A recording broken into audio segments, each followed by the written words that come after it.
বাংলাদেশে যেটা আমাকে কষ্ট দেয় সেটা হচ্ছে নিরাপত্তা। তো মিডিয়া কর্মী হিসেবে নারীদের আসলে জায়গাটা খুবই নড়বড়ে আমাদের দেশে।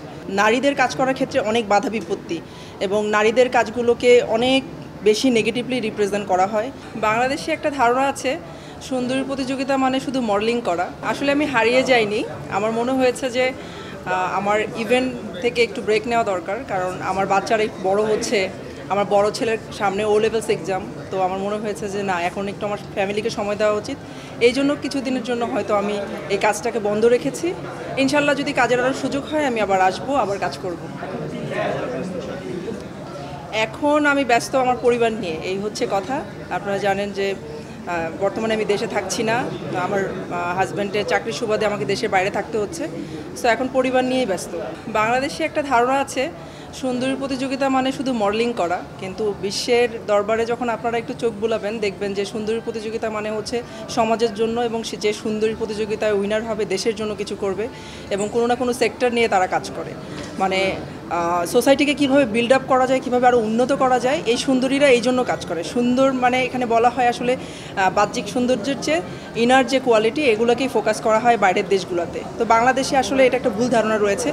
তো এই ধারণা থেকে চেঞ্জ হয়ে আমাদের আসতে হবে, এবং বিউটি পেজেন্টগুলোকে আমি বলবো এটা একটা সোশ্যাল ওয়ার্ক হিসেবে দেখা যেতে পারে, এবং এখান থেকে যারা বের হবে তারা যেন সোশ্যাল ওয়ার্কের প্রতি মনোযোগী হয় এবং দেশের উন্নয়নের জন্য তারা যেন কাজ করতে পারে।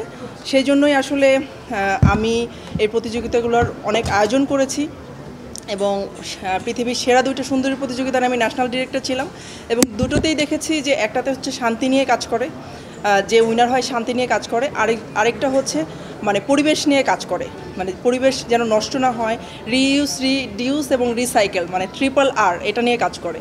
তো বাংলাদেশের প্রেক্ষাপটে যদি এভাবে কাজ করা হয়, সুন্দর প্রতিযোগিতাগুলো যদি মানে সোসাইটি ডেভেলপমেন্ট বেসড হয় তাহলে সুবিধা হয়। আজকে আমার একটা কম্পিটিশনের উইনার, আজকে অর্গানাইজার আমার স্টুডেন্টের প্রোগ্রাম, আমি এসেছি যেন আসলে যেহেতু আমি সুন্দরী প্রতিযোগিতা কিংবা কোনো ইভেন্টে আজকাল নেই, আমি আমার পরিবারকে সময় দিচ্ছি।